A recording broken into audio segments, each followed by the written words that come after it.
Good afternoon. This is UMFS Live. My name is Nate, and thank you all for joining us. We're excited this week. We're going to be joined by Elizabeth, who I am going to dial in now. And Elizabeth is the Associate Director of Residential Services at the Child and Family Healing Center in Richmond. So we're sending it now.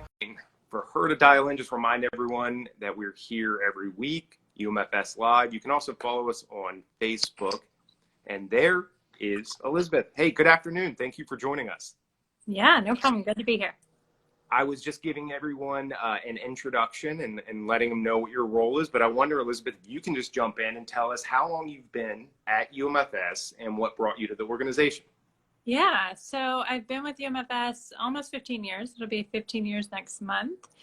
And so when I was in college, I interned with a juvenile probation office in Henrico. And that really inspired me. I knew I wanted to work with kids, and I knew I wanted to work with kids in a very different capacity than on the juvenile justice side. And so that's what brought me to UMFS. I had a mentor at the time who knew our previous CEO, Greg Peters, and was like, hey, this is a great organization. You should check it out. And so, yeah, I came to an open house and I got hired on the spot. So that's how I got here.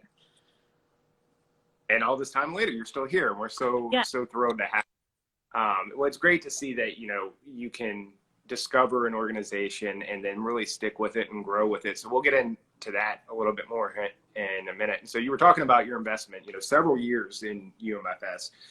You've worked in different departments, and you started out as a youth counselor at our residential program in Richmond, the Child and Family Healing Center. Can you talk about that work?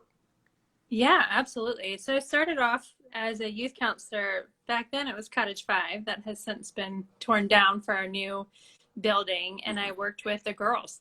And I worked really long hours. We had a really challenging schedule. And I loved every minute of it. It was just being in relationship with those girls and, learning from them, growing with them. I wasn't that much older than them at the time because we had most of our girls, I was in the older girls cottage, so they were 17, 18, and I had just graduated from college.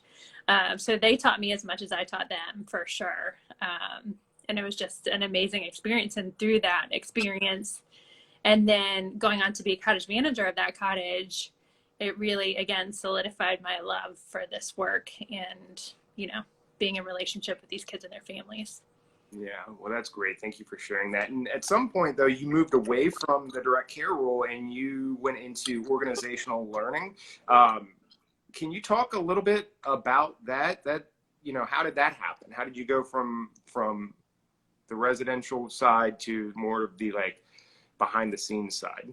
Yeah. So when I was working in residential, the director at the time found this organization called Think Kids out of Mass General Hospital, and they founded this program called Collaborative Problem Solving. And so while I was working in residential, I worked on my certification to become a trainer for collaborative problem solving through Think Kids. And that really became my passion. That's what I love to do, is to use collaborative problem solving with kids and really work with them to build skills and solve problems together. And so I became a Think Kids trainer, and that ignited my passion for the behind the scenes work and training the staff and working with the staff and coaching the staff on how to use this approach with the kids. So I love training. It's one of my favorite things to do, is to help people get better at working with kids. So that's when I moved into the organizational learning role, is to really focus on, specifically for residential, how do we train the staff and build up their skill set so that they can help the kids and the families.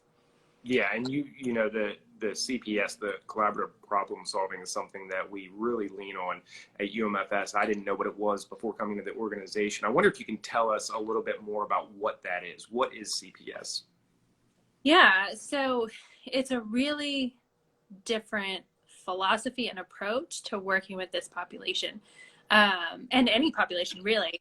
Most of our, school systems, residential programs, all of that stuff are built on this kind of rewards and consequence based system. So if you have good behaviors, you get rewards. If you have bad behaviors, either you lose your rewards or you get consequences, to try to change that, that behavior so that you behave better. And what Think Kids really focuses on and collaborative problem solving really focuses on is building up the skills so that people can do better. And so we use this problem solving conversation that's called a plan B to build skills, things like thinking flexibly and considering another person's perspective and understanding the impact of your actions on others. And we feel like if you can build those skills, you'll do better and you won't have challenging behaviors. So you won't need the consequences that most of our systems are built on, and you'll have the skills necessary to be successful for the rest of your life. And through the course of my work in residential and in org learning, I've really seen that magic happen. Like, kids build the skill and they just do better and they feel better because they're not getting all the consequences that they get in other programs and other places. Now, is this something that you've seen grow in your professional life, of course, but is it something that you've been able to apply to your personal life? Yeah, absolutely. I use it at home with my kids all the time. I have 3 kids, and we have plan B conversations. And if I'm using consequences, they're like, "Hey, mommy, no, this is not how we solve problems. This is how we do this in our family." So it's funny to have it both. It circle back around when I lose my lens and say, "Do this or else." They're like, "You're not listening to me." So yeah, that's been really fun. Well, that's really cool to see how that can, affect so many aspects and really give you a new lens. I know I've appreciated it. I don't, consider myself nearly an expert by any stretch, but I do know enough to understand the concepts there. So that is just such a cool approach. I want to switch gears a little bit here. You're now in a new role. Congratulations. You are Associate Director of Residential Services. And just wonder if you can talk about the journey to getting to this point. Yeah. So I spent, 10 years in residential, 5 years in org learning. And in my time in org learning, again, it just always comes back to the kids and the families. That's where I want to be, is working, with them. And so there's an opportunity to come back into working in residential, and I jumped on it. I was like, this is my passion. This is where I want to be. I want to be with the kids. I'll still be doing some of the behind the scenes and the training of staff and working with staff and that sort of thing, but I get to be more involved in the day-to-day with the kids and their families. Yeah, well, that's great. And I know that you're just so good with that team there. And it's an exciting time for our residential program as we're getting ready here in the next several months to open a new building that has been just an amazing project. It's been really well supported, and we're just looking forward to being able to elevate the ways in which we serve the young people in our program. We've talked here before on UMFS Live with several members of your team at CFHC. Even connected with Laquita, who's a former resident. She still keeps in touch. What we've learned from everyone is the importance of not just the work you do, but the work you do for yourself individually so that you can come in and be the best version that you can, because it's difficult work. Can you talk about what you do when you're not working to kind of recharge? Yeah. Like I said, I have 3 kids, so they keep me pretty busy outside of work. And well, this year especially, we're on a family mission to hike 100 miles in 2021. So that's really what we've been doing in our free time. When we're not doing baseball or soccer or something like that, we are in the woods hiking.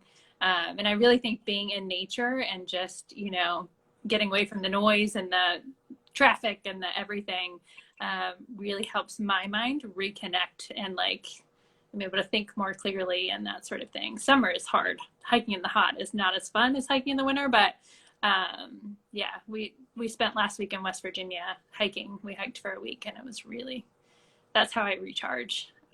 Reading too as well, but I love being outside. Yeah. Well, has there been a favorite trail or destination on this hiking adventure? Yeah. So there's been 2. We did a 6-mile hike in Natural Bridge, which was really beautiful. We did that back in the winter. And then this past week in West Virginia, we did one called Tabletop Rocks. So it was really beautiful. West Virginia is very underrated. It is one of the most beautiful places I've ever been. Oh, yeah. Yeah. So, yeah, we were in Blackwater Falls, West Virginia, and it was really, really beautiful. Well, that's great. And what's you're going to just keep it going through until, how many miles do you have? You said you want to do 100 miles? 100 miles, and we're at 75 right now. Oh, wow. So that's great. Yeah. Can you talk, Elizabeth, if you would, please, has there been a single moment or a single person, maybe professionally, like a colleague or coworker or a young person even, that has had a particular impact on you? And can you talk about that? Yeah. There is, one kid in particular that I always come back to, and he grew up in a difficult situation, lots of trauma, lots of family discord. He was being raised by his grandparents and significant mental health challenges in his family as well. And there was just this